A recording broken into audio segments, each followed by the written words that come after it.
Like, welcome back, everybody. Welcome to the two-man front with Be Easy in the Fog. We got a good show for you guys today. That got some good topics that we know you guys want to talk about. Don't forget to subscribe to our YouTube channel. Don't forget to leave a comment as well. We love when you guys comment. It's a lot more fun when you guys comment. It's a lot of fun. We have some banter on the show. And so, Fog, we're gonna jump right into it. Let's just jump right into. I know it's late over there. I want to get you to bed. So let's jump right into it. Our winners and losers, as we do every single time. Winners and losers of the divisional round game. Give us your biggest winner of the weekend and your biggest loser of the weekend. Biggest loser of the weekend has got to be the Denver Broncos and Bo Nix. And that's got to suck bad because you're going to the AFC Championship game without your starting quarterback. And look, I don't care how Sean Payton tries to dress Jarrett Stidham up. if Stidham could have been a starter on even half of the teams in the NFL, the Broncos would have traded his ass to get some kind of compensation for him. So team lead quarterbacks. Yeah, he's not it, and it just sucks. I think for them, especially for Bo Nix and the season that he had as well. They're the biggest losers because now there's really a good opportunity that the Patriots could actually make a Super Bowl. Which is crazy. Again. Like, it's with actually no insane. Belichick, no Brady. It's actually really imagine that. I gotta go another big loser. The Texans. CJ Stroud. I mean, to put on such a piss poor offensive performance, it was just absolutely horrible. I don't even understand how that happened.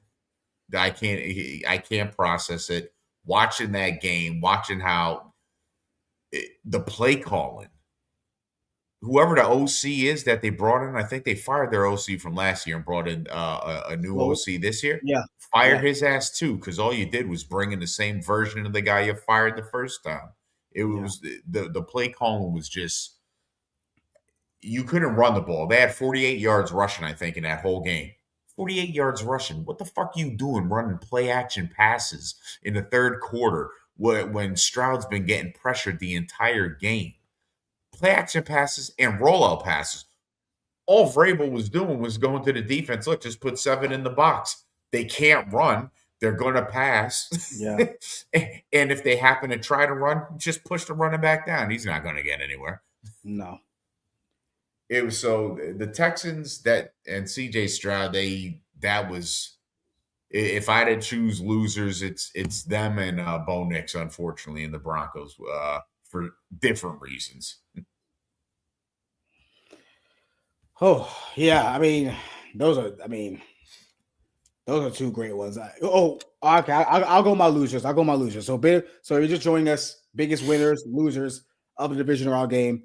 I'll say my loser right now, I would say, man, you picked some good ones. I'm going to go ahead and say, Josh Allen is the biggest loser, right? In my opinion. And I understand the circumstances of Josh Allen. I completely understand that this wasn't his best team he's ever had. I get that, but I feel like people are acting like it's so far off from his best teams that like it's almost as if they feel like this team was like peaks and valleys worse than what he's had. It's not that much of a difference. I mean, you subtract Stephon Diggs, that's pretty much it, right? It wasn't that big of a.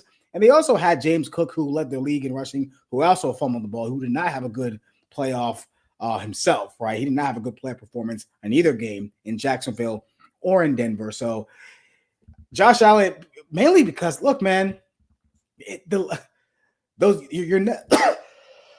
your nemesis are coming back. Mahomes is going to be back. Lamar Jackson's going to be back. Joe Burrow's going to be back. And then you got Justin Herbert, who we'll talk about coaches who they just picked up. They're going to be back in it next year. And then the AFC did not get any easier. It just got more stacked, if you ask me, with the AFC, with the coaches they're picking up, right? With Eric Bieniemy going back to Mahomes, to KC.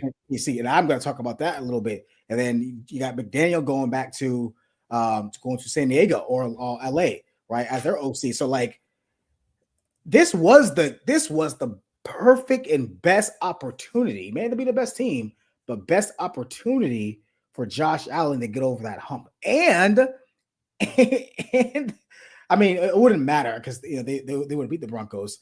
I feel like they would have beat New England in New England, right? I said it. I said it. I said the winner of this game between the Broncos and Bills, we're going to the Super Bowl. I didn't think the Texans or Patriots could beat the Broncos or Bills, except now because they don't have their starting quarterback in Denver. So that's kind of screwed up that. So I'll say Josh Allen, man. This it was tough. It was tough to watch. He didn't play well either. Let's keep it a buck. He didn't play well either. He was actually kind of bad. He was actually pretty bad. So that's my biggest loser. I would say my winner. There's a few. I would actually say my biggest winner is Sam Darnold. I think Sam Darnold. What happened? Because I was just gonna say, should I whisper Sam Darnold to him? I look. He's not. To me, he's not out of the fray yet. He's still. I feel like he has kind of reinvented his career, but he still has one more big game to screw up. Yeah. Okay. Let's be that. But I feel like he's passed a lot of tests. He like this was a huge test for him, right? They had the oblique thing. They weren't really sure what that was, and he played great. I mean, I know the Niners were pretty much down to their preseason roster. I understand that, so they didn't really have anybody. Still like, good enough to beat the Eagles. But yeah, right. So like, and I don't know if I mentioned this. I don't know if I mentioned this last week on the show. I don't think we did the show last week. I said I actually gave the Niners a better chance to win this game than beating the Eagles. I felt like they had a better chance of beating Seattle. No? Oh. I just felt like the Eagles, because they were more battle tested, they had the Super Bowl pedigree. I thought the Niners were going to get blown out the effing water. I really did. And then they kept it close. And then this game, I'm like, oh, well, it's a divisional rivalry game. They're used to playing in Seattle. It's not going to be freezing cold. They're not going to have to travel much. I'm like, Niners might have a shot. And then next thing you know, the ticket is to the house. So, like, I think Sam Darnold is my biggest winner because he is really proving a lot of people, including myself, wrong, that he can win the big game. And he did win one big game. He has another one to win, two more to win. So my biggest winner is Sam Darnold so far. For me, the biggest winner's got to be the Patriots and Mike Vrabel. The fact that they're in the position where they're in right now, and they could actually be going to the Super Bowl yet again. Vrabel being on those teams with Brady and Belichick before him, that's huge. I mean, that is huge to see. What Belichick is 2 years removed already from New England. Let's see, yeah, 2 years, yeah, 2 years removed, and New England is now back in the fray once again. Like just the Patriots as an organization, I would put them in as a winner. It's a hell of a I mean, kudos to them. Kudos to the Patriots, Mike Vrabel, who the Titans stupidly fired. Kudos to them for getting back to the AFC title game for the upteam time in how many years. And it looks like, I don't want to say they're going to walk to the Super Bowl. You know, they still got to play the game. Denver's defense is not going to make it easy. It's not going to make it easy. No, they're not going to. And look, Drake May didn't exactly like Joe Montana or Tom Brady. He's not lighting it up. Yeah, he's not lighting it up. You know, let's slow down on the elite stuff with Drake May. Like let's slow down. Like he played CJ Turnover Stroud last week, who they should have benched and put in Davis Mills. I have said they put in Davis Mills. I think they have a better chance of winning. That's just me. They might not after the way he looked, but he would again. Davis went. That offense was atrocious. It was blocking. It was bad. It was pretty bad. But CJ, CJ didn't help. No, some like of you those know, plays when he threw up that pick six, I was like, take the sack, and he just threw. I'm like, what it's the stuff. fuck is he It's doing? stuff like that.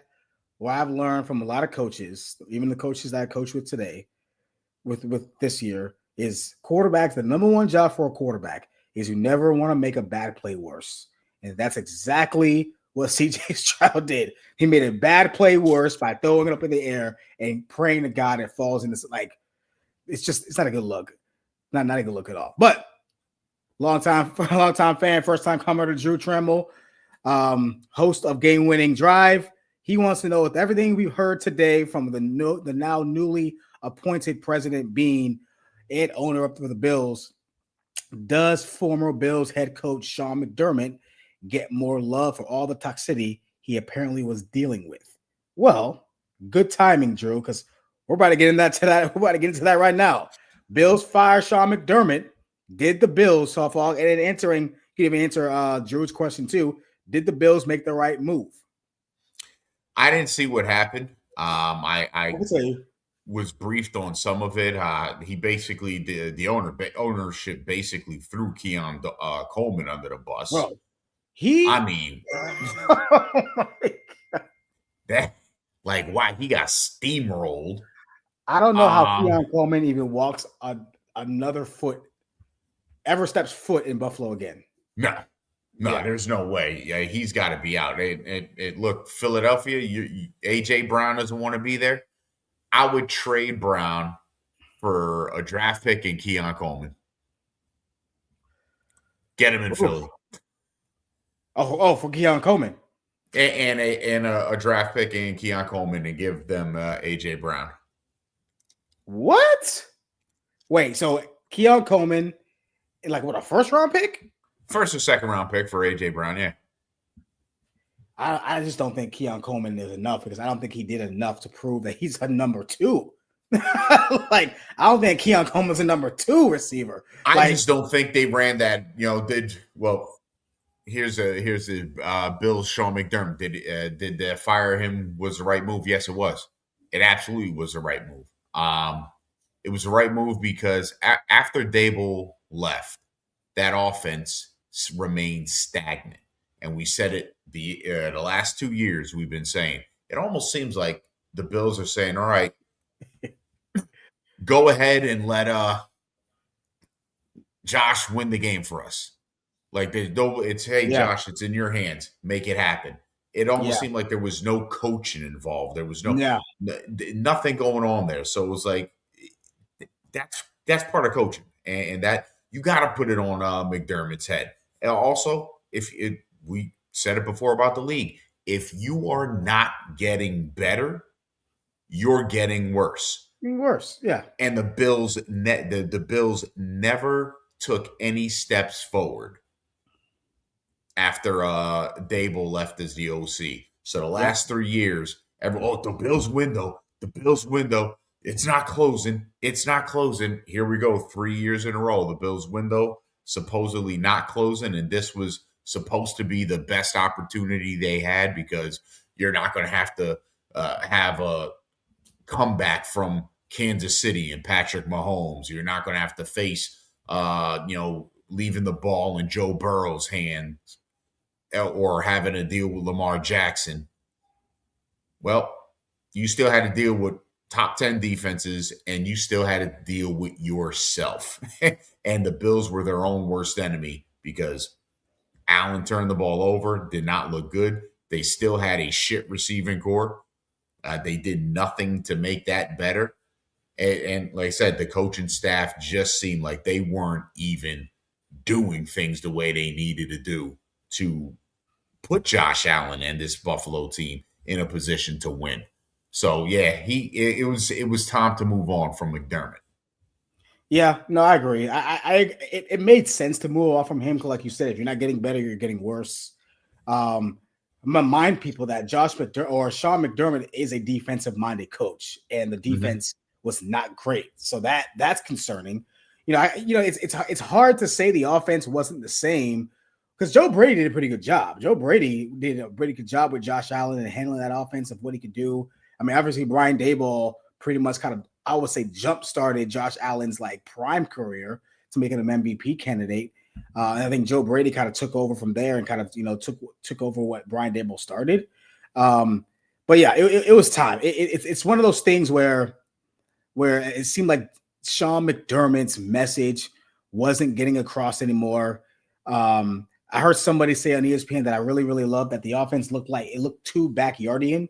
It was like backyard football. It was always like weird, like it just there was no flow. There was never any rhythm, right? In the offense, right? And that look, that could be Josh Allen as well. Josh Allen's a guy that doesn't really like, he's not Joe Montana who sits in the pocket and goes through his progressions every single time. He's a guy that will improvise, which it works, but a lot of times he will make those mistakes, those stupid turnovers, those dumb sacks he takes, the interceptions. Like, I will say that it's not just McDermott. Josh Allen's got to grow up a little bit too and offset those mistakes, right? So, but I will say Sean McDermott, I will say it was time for him to go. It is. I think he's gonna get a coaching job. He's gonna get another job. He did well in Buffalo. He just couldn't get over that hump. And a lot of those things.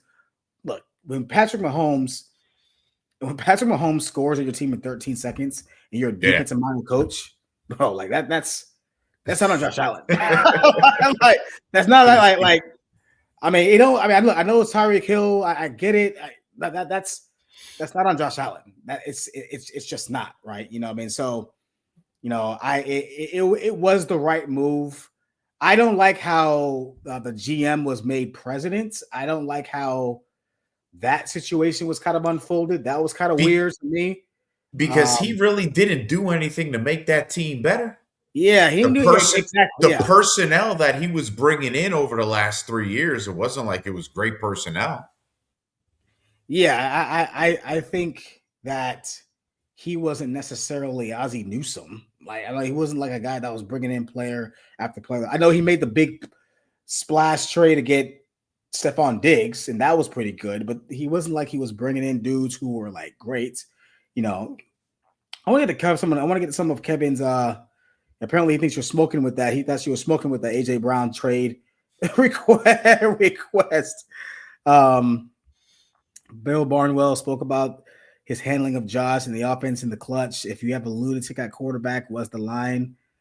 I'm not sure that meant. I mean, Josh Allen is. He be a little. I mean, if he's saying Josh Allen can be a little sporadic, I agree. Apologies for not having the whole quote. Oh, he didn't have the whole quote. Okay. Don't trust Daboll without supervision. Of course, Brian Daboll seems to be the guy who could be leading candidate for the job because Josh Allen likes him.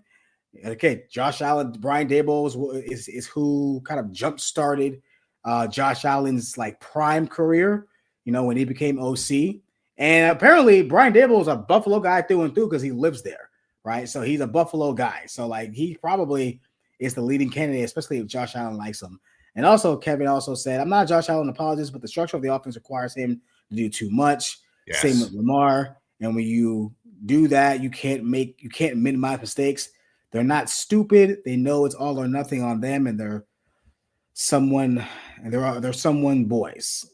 Hey, look, I understand that it does require him to do a lot, but Josh Allen does put himself in the ball in harm's way a lot. And I don't know if that's him doing too much or that's just him being himself. Right. I think it's a combination of both. I think it's a combination of him doing too much and him being himself, because him doing that early on in his career was what really people were impressed with. Like, oh, this guy, he's a baller. He's going to make it happen. But I think, to Kevin Oliver's point, it's become the norm. It became an offensive norm where it's like, okay, Josh, go out there and make it happen. And no, that's not how it's supposed to be. Even with Peyton Manning at his peak, they weren't saying, all right, Peyton, go out there and make it happen. It's like, no, what are we doing here? What's the game plan? What's the offense going to look like? What are we doing in this situation? And it almost feels like There was no situational football being played on the offensive side of the ball outside of, hey, Josh, get the ball to whoever you got to get to and get the first down and the touchdown. Yeah. I don't know if it's I don't know if it's that simplistic, but I understand what everyone's saying when it comes to Josh Allen doing everything. I do think Josh Allen, I think he's okay. Accuracy is okay. It's not great. Just like Lamar Jackson. Lamar Jackson, he's accurate at the football, but he ain't Mahomes. He's not like Peyton Manning. Yeah. He can overthrow some guys just like Josh Allen. I don't think Josh Allen does a great job going through his own progressions. I think his first instinct is to run even more than Lamar. And I think Josh Allen wants to run more. I think he wants to pick up those yards, which is fine. So I think that's why sometimes the there's that chaos with him and the fumbling the ball and the flinging it and all this other stuff. Like Josh Allen's he's a gunslinger. Like he will take chances. He will. Like that's just something you got to deal with him. So he's got to clean up some things as well. It's not just everybody else around him. He had 4 turnovers. I understand that. I get there was 1 turnover that really wasn't his fault. Which one was it? The last one. That was a great play. That was a hell of a play. I will say it was a little underthrown, but that was a hell of a play. That was a hell of a play by McMillan, which was a clean interception. Yeah. You can make the argument the when he was strip sacked, he didn't see the guy coming. That wasn't his fault, but he still turned the ball over 4 times. That's a lot. You're not going to win a lot of games doing that. So real quick, Kevin, before we move on, Kevin says Patrick Mahomes isn't too different in my opinion when the team around him declined. Matt Nagy, that's why they suck, by the way. Matt Nagy was back in charge. You see his bad habits come through. You started trying it too hard again. And what you're supposed to do is we'll tell these guys. They know they're special talents, so why shouldn't they try to get it? I get that. No, I get that. I understand that. And guys, like even Mahomes is a gunslinger, right? He's not somebody, he's going to take chances. But I've always said, right, the two, in my opinion, the 2 greatest quarterbacks that take advantage of possessions and make sure they always get points when it comes to possessions are Patrick Mahomes. He's always going to get points out of a drive. Always. That's how they always win. It doesn't matter what field goal or touchdown. He's always going to get points. Also, Tom Brady was amazing at that. He was so always primed to get points. It rarely ended in a punt, right? Coaches will tell you every drive has to end in a kick, either an extra point, a field goal, or a punt. Brady's drives usually ended in field goals and touchdowns, right? So take what the defense gives you. Take what the defense gives you is what these young quarterbacks like Lamar and Allen need to understand. That's what Brady and Mahomes do so freaking well. They take what the defense gives them.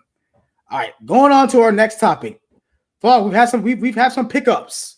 We've had some pickups. John Harbaugh getting picked up by the Giants. Today, Josh McDaniel getting picked up by the LA Chargers. Kevin Stefanski getting picked up by the Atlanta Falcons. And I want to say his name is what's the guy's name from Miami? I know I should look it up. Oh, Jeff Hafley. Jeff Hafley, who I actually like. Jeff Hafley got picked up by Miami. So Fog. Oh, I'm sorry. Eric Bieniemy getting picked up by the Kansas City Chiefs, returning as OC to Kansas City as the OC. Fog, best pickup so far in this coaching cycle. Best pickup. Yep. Anyone. I said you're going to hate this. I thought it was. I got 2 of them, but I'm gonna let you take the one because I think I know the one that you're gonna go with here. Yeah. So I'm gonna because I'm on board with that one too. I wanted him as an OC in Philadelphia. Honestly, I did too. Yeah, I did too. I wanted him in Pittsburgh. So I'm gonna say Kevin Stefanski going to Atlanta. We're talking about an offensive mind, and while we witnessed him shit the bed this year with the Dylan Gabriel, Shedeur Sanders, he fumbled that completely. The bottom line is this, in my opinion. Dylan Gabriel's not an NFL caliber quarterback. Shedeur Sanders is not at the current moment a Starter. quality starting quarterback in the Not yet. NFL. Yep. So I think he tried, if doing too much had a face for this year, it was Kevin Stefanski, and he was doing too much to try to make his point that Dylan Gabriel was a guy and Shador wasn't. Yep. But prior to that, with everything that he had to deal with, he actually put together good offensive game plans and good offensive teams. And I think he was excited to go to Atlanta because I think he's got a quarterback that he wants to work with in Michael Penix Jr. Oh, so you think he's gonna want Penix Yes. Jr.? Okay. Absolutely. I think he's got a guy that he wants to work with. He's got a running back in Bijan Robinson is a Swiss Army knife back there. Yep. You got Drake London. He has offensive pieces in place. Kyle Pitts resurrected his career a little bit. Yeah. He's got offensive pieces in place. This is an offensive-minded coach. This is a 2-time Coach of the Year winner. He's not a shitty coach. No, he's not. He is not a shitty coach at all. No. He just made himself look like an ass this past year with the way he handled the situation. I think for Atlanta, I think this is a great hire for him. I think Raheem Morris got shafted, but at the end of the day, I think they wanted someone that was going to be more offensive minded and that was going to really be able to get the most out of the personnel that they got, because they got really good, talented personnel on that offensive side of the ball. So I think Stefanski for me is probably the best coaching hire thus far, because he fits with that team. Does Penix have all the ligaments required? I don't know. We're gonna find out. It's interesting you bring up Michael Penix Jr. because I almost felt like he was going to be one of the casualties when they were cleaning house, because they got rid of the GM too. They got rid of the GM, and they got rid of Raheem Morris. And the GM, remember, he was like pumping his chest and trying to convince himself why picking Penix Jr. was a good idea. Why they had Kirk Cousins, who Kirk Cousins closed out the season very well. Kirk Cousins looks like he can still somewhat kind of play. Yeah. Right. So that's why I'm surprised you think he's gonna, because I don't know when Penix Jr. is gonna be back. Right. I'm not really sure when he'll be back. So that's why I'm surprised. I don't think that I'm not mad at that. I never thought Kevin Stefanski was a bad coach. I think he was ignorant as hell this past year. Ignorant as hell this past year for what he tried to do with Shador and Dylan Gabriel. It was just really stupid on his end. I have a feeling he probably thought he knew he was getting fired anyway, which is why he was just playing with house money at that point. I don't know what his deal was. I'm not really sure why he decided to do that crap, but now he's in Atlanta. So I mean, I'm not mad at that. And I also forgot to mention that Robert Saleh also was picked up by the Tennessee Titans, which I think on his end is not a great idea, because I felt like he would have learned his lesson. He's getting fired in 2 years. Seriously. They fired. This is the same franchise that fired Mike Vrabel after a losing season, because he's getting fired in 2 years, and everyone's going to say Cam Ward's a bust. That's what's going to happen. And this is going to be Robert Saleh's last shot. Yep. I would have thought he would have been a little more diligent and would have waited and for next year and see what opened up, and could have stacked his resume as one of the best defensive coordinators in the game today, and he didn't. Listen, he'll be a DC in 2 years, and he'll be doing like Vic Fangio's doing now in Philadelphia, and like Steve Spagnuolo is doing in Kansas City. That's it. He'll be a lifetime DC. I hope he likes that. Yep. I hope he enjoys it, because he's not. I just don't see long-term success in Tennessee when they just don't have a lot of pieces. I don't see it. But I'm going Eric Bieniemy. Eric Bieniemy to me is the best coaching pickup so far. For the reason is because the Kansas City Chiefs are getting a voice they have needed in that locker room since he left. Yeah. And they have not had that voice. They have not had the voice of somebody who's going to hold that team accountable. He's no nonsense guy. He's a hard ass, right? And you hear about the stories that come out saying that, oh, he's too this, he's too stringent, he's this. Mahomes, there were some things that Mahomes were saying they didn't see eye to eye with. He butted heads sometimes, but it was little things, right? Little things that He people were butted trying to head, move. but also Mahomes said he liked He liked the him. enemy. He liked Mahomes came out and So said he liked the enemy, right? Right. And I don't care what anybody says. Like, I don't give a damn who calls the plays. That doesn't matter to me. When you got a guy like Eric Bieniemy who people respect in the room and they listen to him and they listen to his opinions on offense, don't tell me that they don't take them seriously. Don't tell me he doesn't know offense. Don't tell me because he doesn't call the plays on Sunday that he's not helping put together the game plan Monday through Saturday. Like, don't tell me that. That's just not happening. So, like, I think they have gotten a guy back in their room, in their building where they wanted those championships. They got structure back. They got a leader. They got a leader back. That's what they got. They got one of the best leaders in their organization back in their organization. So I think this move is going to speak volumes for what's going to happen to Kansas City. It's going to go back to they're going back to almost like they got the band back together, so right. They won 3 Super Bowls with this guy, right? You know, dangerous. So what? They're going to be dangerous. They're going to be they're going to be super dangerous, right? Like it's incredible. And look, I like that the Chargers offsetted that with Josh McDaniels or Mike McDaniels. That's going to be huge. That's going to be huge. Yeah, that's going to be real big, really, really big for the Chargers. I don't know how long he's going to be there because I do think he wants to be a head coach. But good move on him to kind of show his skills on what he can do, and then he's going to get another job somewhere. So I think that's going to happen. So, let's see, surprised Todd Monken isn't getting a look. I'm not surprised. Todd Monken's not a. I don't see him as Monken's going to the Giants. Yeah, if he means as an OC, he's going to the Giants. If he means as a head coach, I don't see Todd Monken. Who the fuck would take him? No. He's too old. The reason John Harbaugh is out. The reason he's out in Baltimore is because they wanted him to fire Monken. Yeah. Bisciotti wanted him to fire Monken, and he said no. He said no. Which I don't think Todd Monken is a bad OC. I just think I think he can get in his ass sometimes. I think he can really be somebody who could just kind of overthink things sometimes. Yeah. But I do think he made Lamar Jackson a better quarterback. I do. He's better than Greg Roman. Right? He was an MVP he won an MVP under Monken. So, like, you can't say he didn't help. Lamar can't say Monken didn't help. Right? So there's that as well. They might get Reek and all his baby mamas back. Hey, man, if the Chiefs can bring back Tyreek Hill and Eric Bieniemy, they will buy tickets for his baby mamas and put him in the front row. Like, they will do whatever it takes. They will do it. They will do it. Look, my theory is this, Fog. My theory is this. I want to say Andy Reid is 67. He's got 3 more years. And I think he's done.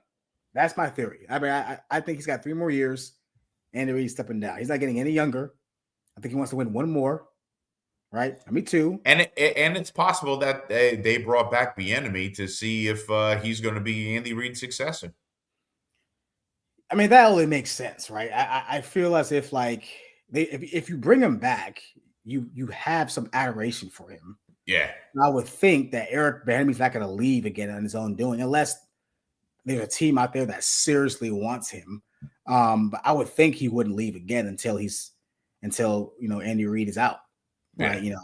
So I can't foresee that happening again, but I can't. Real quick before he goes to the games. Oh, wait, real quick. Give me one job. Best job still available, real quick. The best job still available. Yeah. Fuck. So I'd probably say I'm gonna say the Ravens job is probably the best job still available. I was gonna say that too. Yeah. I mean, you have Lamar Jackson. I'm just curious. It sounds like you still got, but whoever takes that job, the Ravens job is probably the best available job in the short term. I think the next best available job would be Buffalo in the long term, because you still have a solid quarterback and you still got young players on that team. you can still improve that team, especially in the wide receiving core. But the Okay. Ravens immediately, you got Derrick Henry, Zay Flowers, Isaiah Likely, Lamar Jackson. You have to. This is a team who has to win. And whatever coach comes in there, you're looking to win the Super Bowl in the next 2 years. Otherwise, it's getting blown up. Always getting blown up. Yep. Yeah. Otherwise, it's getting blown up. And I think they're going defense. It sounds like Jesse Minter is going to be the guy. I know Drew doesn't want to hear that. It sounds like it's going to be Jesse Minter, or I wouldn't be surprised if they say, "Hey, Brian Flores, let's do it." Right? I think it's going to be a defensive minded coach. It will be a defensive minded football coach. I don't see it being an offensive minded coach, a quarterback coach. It will be a defensive minded coach. I don't know. Kevin said Arizona. I'm not sure what he's smoking now. Arizona might be one of the worst jobs out there. Like, I have no idea. I don't see that Arizona being a very good job. If I'm smoking that Griselda shit, you smoking that D12 shit. I don't. All right.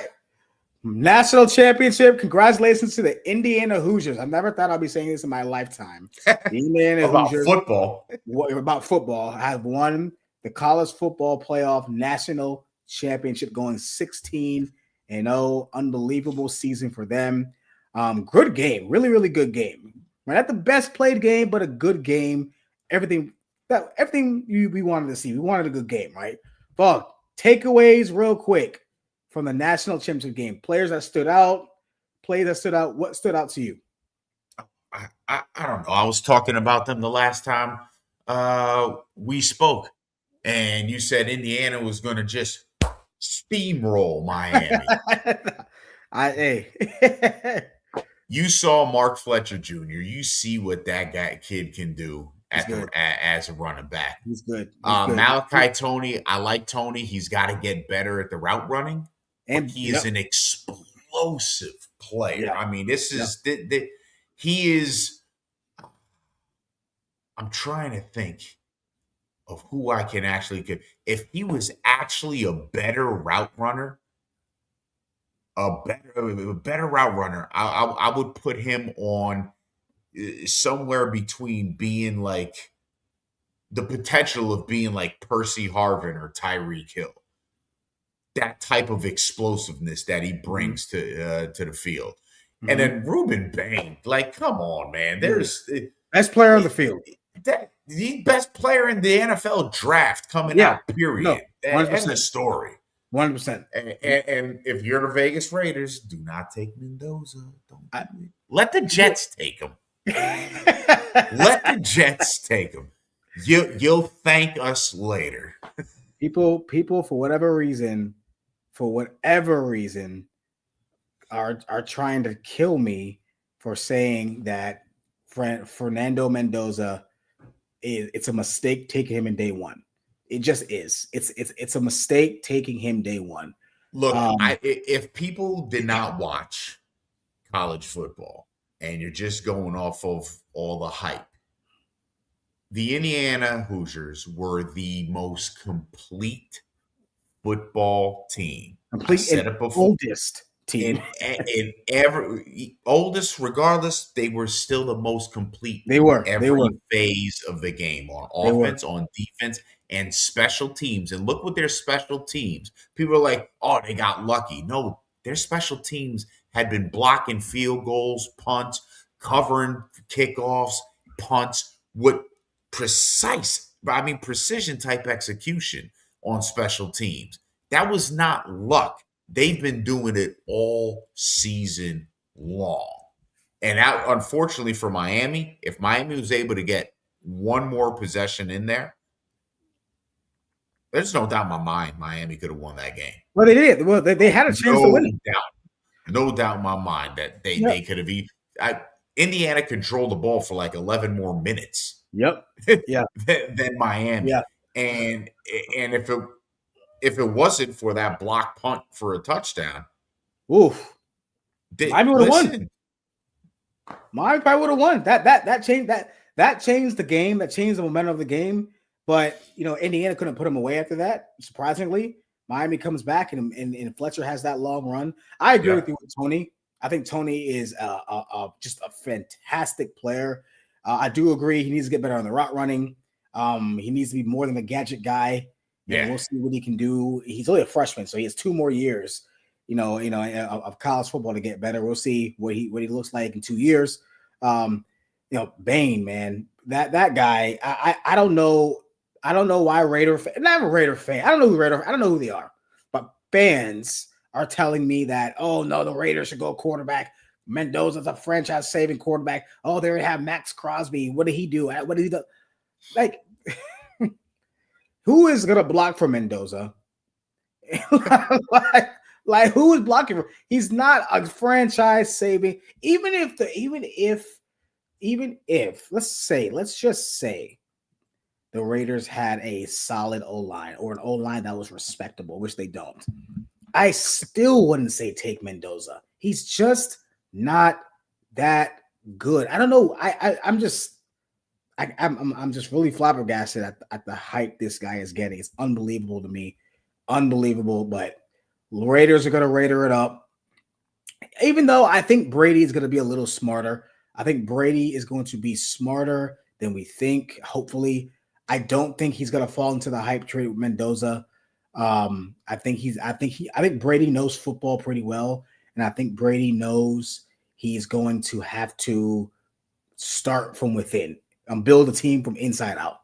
I think Brady knows that. I think Brady, being from the Patriots, understanding those teams he was on, that the first 3 Super Bowls were played winning defense, right? And then the next, I guess, 4 while he was in New England, or the next 3 were like kind of a balanced, but they were still good defense, right? And he had a great line, right? I think Brady is going to understand how to build a team. And I think he even knows, look, I was drafted in the 6th freaking round. Okay. Yeah. Like, you don't need a 1st round quarterback, right? We can get, if Mendoza, if he's there 2nd round, 2nd day, we can take him, but we need to fix what's going on inside our football team in terms of the inside out, in terms of the O-line and defensive line. They can't take Mendoza. I like this comparison. Santana Moss is a great comparison. I like that. I can see that. Santana Moss was a really, really, but like Fogg said, Santana Moss was a magnificent route runner. Yes. Yeah. So that's what Tony. But I like that, size wise, speed wise, savvy with the football. I like that. You know who else I enjoyed watching in that game, and I want to see more tape of him? Akeem Messidor. Yeah, Messidor was good. I'm like, he's a guy good. that I think someone's getting a steal. He might be a back end 1st round grab, definitely a 2nd round grab. Yeah, D'Angelo. He's something to watch out for. I like him. I like Messidor as well. I also like D'Angelo Pons. The quarter. I liked him. He's undersized, but I do like him. He seems very aggressive. He plays bigger than what he is. And I also, even though I'm an RB guy, right? I love Kalon Black. He is just a back that's going to just pick up yards. But he's 24 and he turns 25, I want to say in October. So his age worries me. That's what's going to hurt him. His age, he's a little up there in age. He's almost kind of playing in the middle of his prime in college, which kind of sucks. Yeah, for him. So real quick, Kevin says Carson Beck's got a back. They're saying he got dinged with roughing the passer before the pass, but the history of mid and mistakes are there. Yeah, we talked about, you and I talked about Carson Beck. I wanted to like Carson Beck. I wanted Carson Beck to outplay Mendoza. I really did. And in some ways he kind of did, but he didn't do it enough. Kevin also says Brady is a real football player out there that comes with little self-indulgent insanity and the belief you know better than you guys. The risk of taking a chance believing it will work it out is out there. Yeah, no, I get it. I understand that. That's why some of the greatest players of all time don't make great coaches or GMs, because their mindsets are a little different, right? Their mindsets are a little different. I agree with that. Gotta see how Becker develops. Seems like he has more wiggle than what you expect from someone from his size. Real quick. All right. We got some games this weekend. Championship Sunday. We're going to start with the early game. Fog, New England Patriots at the short-handed Denver Broncos. Fog, who you got? I want to take the Broncos so bad. I really do, just because of Sean Payton and that defense. But I'm going to roll with the Patriots. I think you're going to need some. You're going to need some big plays, and I think the big plays for the Patriots is going to have to come from Drake May and Keyshawn Boutte. I think those two guys are going to have to make big plays. Boutte's going to have to get into the end zone. He's going to have to have one of those games where they target him 6 or 7 times and he catches 6 to 7 of those targets, goes for 100 yards and gets a touchdown. Mm-hmm. He's going to have a big game. So I'm going to take New England on this one. Although I think it's a coin flip, but Jarrett Stidham, that's where you got me. Yeah, man. I appreciate Sean Payton trying to hype up his backup quarterback. And then there are some guys online and even on TV who are saying that, oh, Sean's great with his backups. They were talking about, when I guess Drew Brees went down in 2019. What was the guy's name? Teddy Bridgewater went like 5-0 without Drew. I understand that, but Teddy Bridgewater also was a starter for some time in Minnesota, so he has that. Jarrett Stidham hasn't been a starter anywhere. It's kind of ironic that, there was once upon a time Jarrett Stidham was supposed to replace Tom Brady in New England. Like, how'd that work out for him? I don't know what they saw in him in Auburn. I'm not buying that they're just going to pick off where Bo Nix left off. I'm not buying it. Bo Nix, no. One of his biggest traits is improvisation, uses his legs. Stidham doesn't have that. So now you're going to a very, very traditional offense and relying on a backup quarterback to make big-time throws in the biggest game of the year. And look, I know there was a Nick Foles situation, but Nick Foles actually didn't Nick Foles play the whole playoffs? He played the whole playoffs. He also played, I think, 2 or 3 games. Played 2 games. Yeah. So, he had time. Yeah. He had. So I don't buy this. I'm going New England. I'll give a final score. I'll say you can give a final score too, Fog. I'll say New England 27-17. I was going to go New England. I'll say New England 27-20. Okay. So it'll be somewhat close. Okay. I can see the Broncos getting a defensive touchdown. Yeah, like a pick six or a fumble recovery. Yeah, I can see that too. They're gonna have to. They're gonna have to. Like they're going like special teams and defensive. They're gonna need, if they can get a special teams touchdown and a defensive touchdown, they have a chance. But that's a hard ask. All right, nightcap. Probably the biggest game. Rams at Seahawks. It's gonna be. I want to say this is the rubber match. I think they split the series in the regular season. Rams going to Seattle. Matt Stafford trying to go to his second Super Bowl while he's about to get his first MVP, trying to solidify his Hall of Fame status. Sam Darnold really trying to rewrite his entire career, right? Really trying to exercise those ghosts that he saw in New York, right? After being exiled last year by the Vikings after going 14-3 or whatever. Fog, who you got? Rams at Seahawks. Seattle. Oh, that easy? It's that easy for me. Wow. Listen, even in the game last week, the Rams did everything they could to give that game away to the Bears, and the Bears was like, nah, fuck you, hold my beer.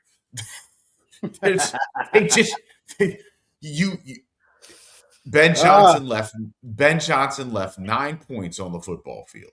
9 points. The fourth downs that they went for, instead of taking field goals, the touchdown pass, that Hail Mary that occurred, that was a joke. It was 4th and 4 from the 14, and people are praising Caleb Williams because he made such a great throw to the back of the end zone from the 40.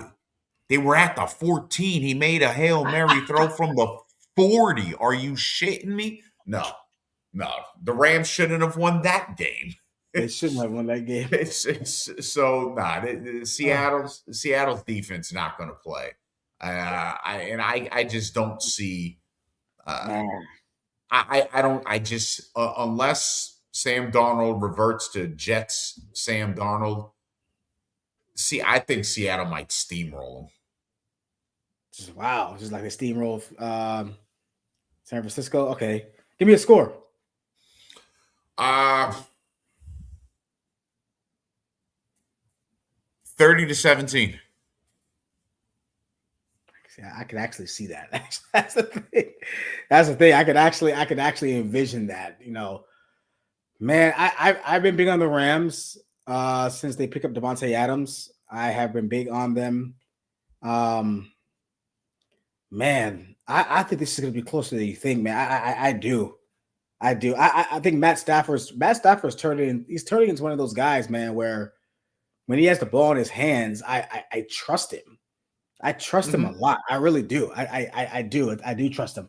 Like, and the weapons they have, like the two receivers, you know, the running backs they got, you know, in Corum and Williams, and then defensively they're pretty stout, right? You know, I said last year this team was a year away because they were so young defensively.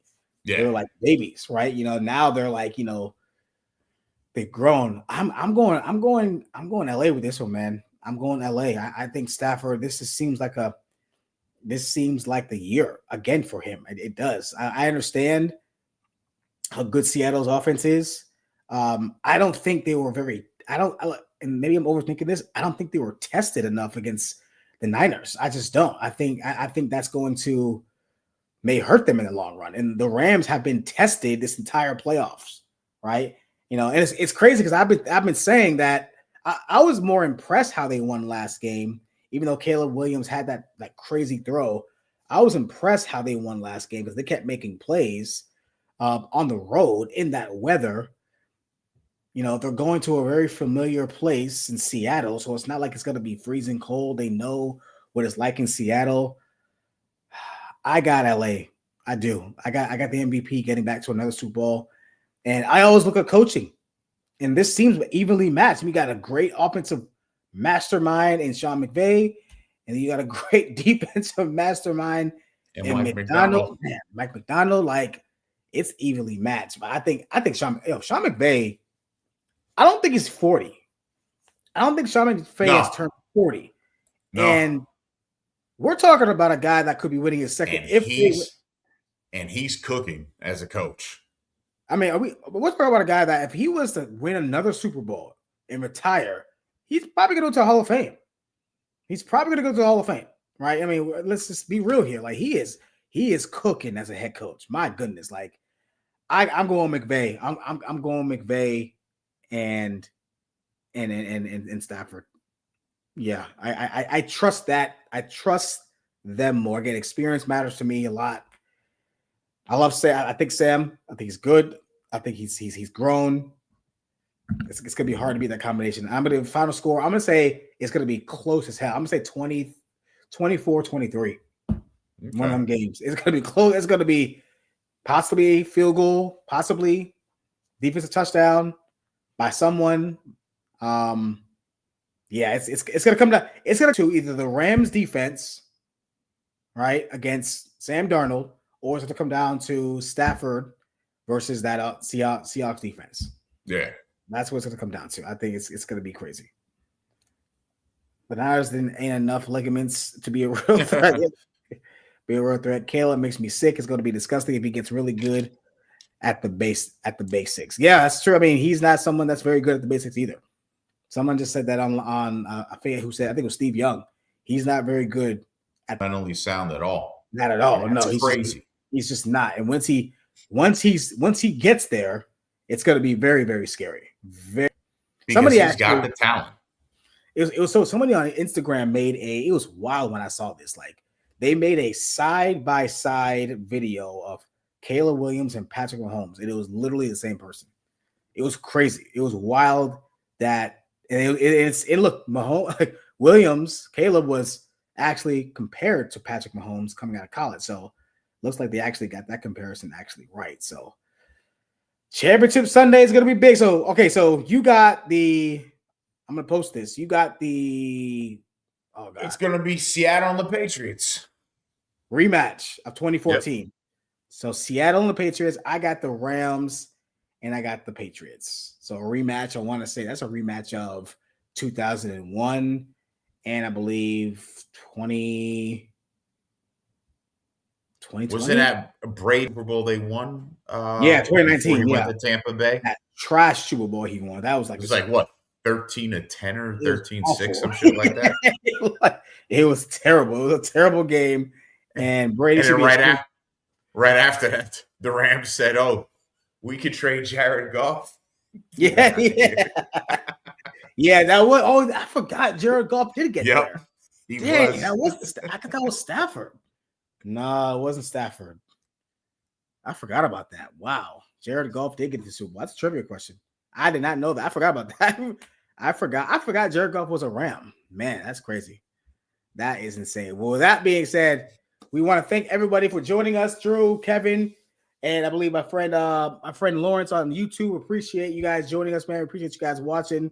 Like I said, conversation show is always better when you guys are with us. Of course, subscribe to our YouTube channel. And of course, you can watch again. Leave your comments below. We'll come back and answer as well. Of course, please follow our YouTube and Facebook pages. My Facebook page, BEZ Sports and Entertainment. And of course, Fogg's page, Objectively Biased Sports on Facebook. Got an article coming out, you guys, regarding Eric Bieniemy. Why that I believe is the most consequential job filling that we're going to be having this year for everybody, particularly the Chiefs. So you can look out for that article. But we want to thank you guys. Kept this show under an hour. I told you before I get you out of here. You go get your sleep. Everybody else in the East Coast, your sleep. I'm going to need it. Thank you guys for watching, and we'll see you guys next week.